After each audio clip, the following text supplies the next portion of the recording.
I'm saying? It's like, Right. and something needs to be said, man. Something needs to be said, and I think that's what you're touching on, sir. Sometimes a motherfucker's just a great athlete, so he gets by on that, and so you're thinking he's being coached well, but he's such a tremendous athlete, his flaws just ain't glaringly obvious yet.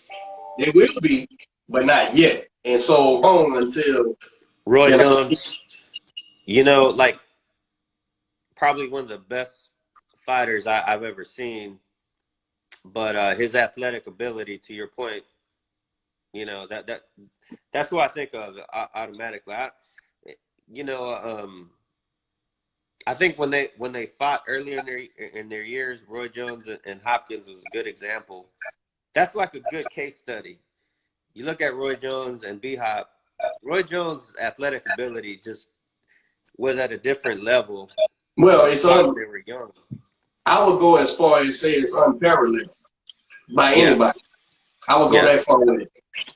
And then, but B-Hop is more of like he's like fine wine. He's just getting better because his foundation was better. Maybe that athleticism can't be compared. But when they fought again, you really saw. You saw the instruction. A good example of like, look, when you really, really know your stuff, when you really, really don't have a foundation, it doesn't matter who you're in the ring with. It's glaringly obvious. I don't like to. I'm not a Roy Jones fan, but he's fucking great, and everybody knows he's great. And it's not an excuse as much as it's like, Hopkins, when they fought that first time, Hopkins was so green in his development that Roy was just, even they said Roy was hurt or something, but even a hurt wing didn't matter. He was so athletically gifted, and so Bernard had to develop, right? And so, but it's not an excuse. Roy Jones won, and it took, it ain't no more excuse than I can't really say shit about whooping Roy when he fought the second time because who the fuck didn't know what was about to happen? But the thing is, James Toney, on the other hand, was a young part. It's wait a minute. You got a technically superior fighter, fighting an athletic superior fighter, and a technical guy made his pride got in the way so much. I'm slick and I'm fast too. I'm not gonna let you out slick and fast me and give him the fucking fight.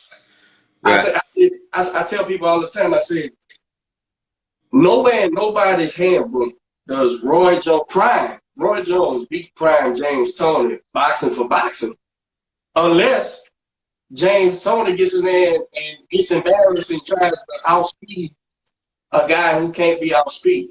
You can't do it, and that's kind of he got sucked into that.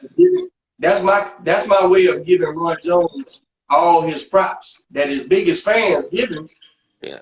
It's real. Who the fuck can do what he did? Nobody. You can't do that.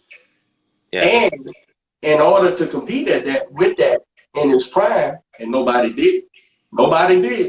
Right.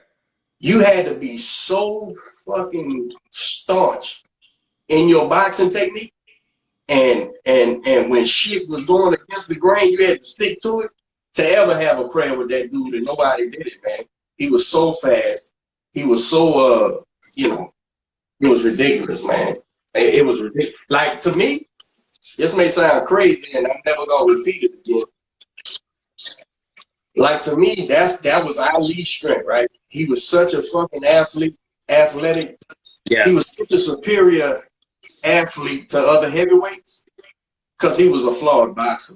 I mean, anybody, when I sit there and listen to people talk about how great of a boxer Ali was, I'm like, That's kind of fan worship. You know, he was bigger than life, but really? Because Yeah. on paper, he wasn't supposed to beat half of those guys. But he was such a superior fucking athlete, he beat him. And in my world, bro, when I look at it, dude, Roy Jones got to be the best guy of that guy. Of that type. I'm Yeah. so good, bro. I'm so good athletically. No matter what you bring to the table, it's not enough. It's Yeah. not enough. That's fucking insane, bro. How you deal Yeah. with I think as far as athletes, boxing athletes, that's the best dude. I mean, the dude played semi-professional basketball and box at the same time, had a game, a same full day? same Same day and a day. fight in the same day and won them both, I think. Or It's crazy, bro. He was